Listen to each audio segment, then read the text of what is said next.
Good afternoon. First, I'd like to start by thanking our acting United States Attorney, Nancy Larson, and her office for their support during this investigation. My name is Joe Rothrock, and I'm the Special Agent in charge of the FBI's Dallas Field Office. Yesterday morning, Joshua Jahn carried out a targeted, ambush-style attack on law enforcement. Today, I will provide you with some updates of what we've learned through our investigation to date, to include Jahn's own words in his handwritten notes. Jahn specifically intended to kill ICE agents.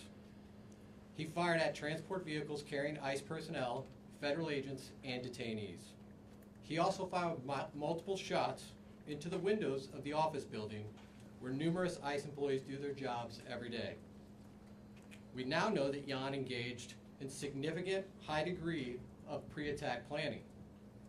He searched for information about the office building and how to track ICE agents' locations. Jahn also acknowledged the potential for other casualties. He knew with a high likelihood ICE detainees would be transported that morning in the exact location where he was facing from his perch on a nearby rooftop. Jahn's attack did in fact result in the tragic death of one detainee and the injury to two other detainees.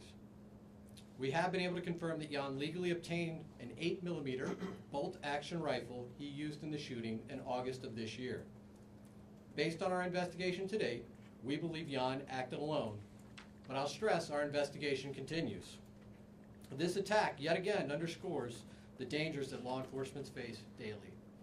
We continue to see an increased threats against law enforcement. This is the second attack in recent months on ICE facilities here in North Texas. I do want to take this opportunity to thank our law enforcement partners, some of whom are here with us today. When Jahn began firing, agents from both ICE and the ATF put themselves in the line of fire to move individuals off the transportation vehicles in an attempt to protect and rescue those that were injured. I want to thank them for their bravery. The Dallas Police Department and the Dallas County Sheriff's Office also quickly responded to the scene without any hesitation and ran towards danger. Ultimately, they located the shooter, who was deceased by an apparent self-inflicted gunshot wound. I want to thank them for their prompt response and dedication to protecting and serving their communities. I also want to thank our partners that have assisted in this investigation. The Fairview Police Department, as well as our partners in Oklahoma, to include Bryant County Sheriff's Department, Durant Police Department, and Choctaw Nation Light Horse Police, as well as our personnel from San Antonio and Oklahoma City within the FBI that assisted. The FBI has dedicated its entire breadth of resources to ensure this investigation is completed thoroughly. The FBI stands with our law enforcement partners, and today we express that the attacks against law enforcement officers will not be tolerated.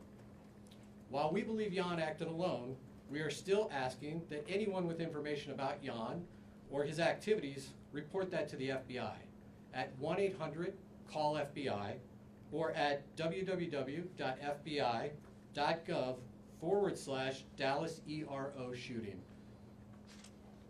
And with that, I will turn it over to Director Charles.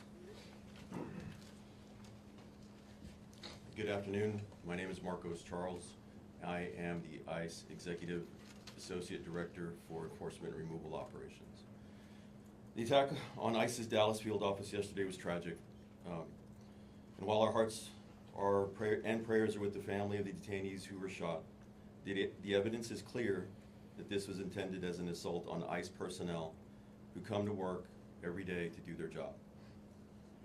Violent rhetoric has led to over 1,000% increase in assaults on ICE officers, and it has to stop. In contrast to those who would demonize our men and women, yesterday our brave officers ran back into danger, along with ATF, our partners, to save the detainees while shots were still being fired. Those ICE officers just showed the world who they really are. Law enforcement officers who want the best for our country. That's ICE. Integrity, courage, excellence. They were willing to put their lives on the line to pull detainees out of the transport van to get them to safety. They are heroes, and I hope the media has the integrity to shine a light on this story. Enough is enough with the harmful lies and violent rhetoric. It has to stop.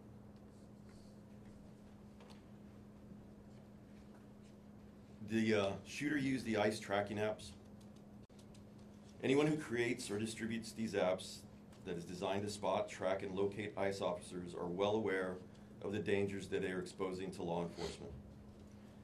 It's a casting call to invite bad actors to attack law enforcement officers. It's no different than giving a hitman the location of their intended target, and this is exactly what we saw happen in Dallas yesterday.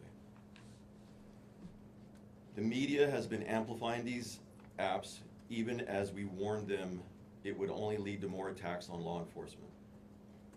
We truly wish we didn't have to say, "I told you so," but here we are. ICE continues to prioritize the safety and security of our personnel, detained aliens, and facilities. We will do everything possible to increase security to counter the increased wave of these lethal attacks. Again, we call on those who foment violence and vilify our law enforcement officers to cease the dangerous rhetoric. We also call on law-abiding Americans everywhere to report any suspicious activity.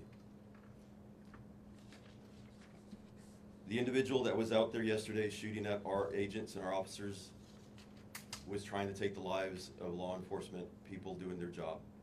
Instead, he killed a detainee and shot 2 others. That is something that's unacceptable. The rhetoric that's out there on social media, the rhetoric that is being said by some community leaders in other states needs to stop. There's been an increase in violence against ICE agents, not only in Texas and Dallas, but across the country in violent protests. Again, I ask everybody, just stop. Thank you.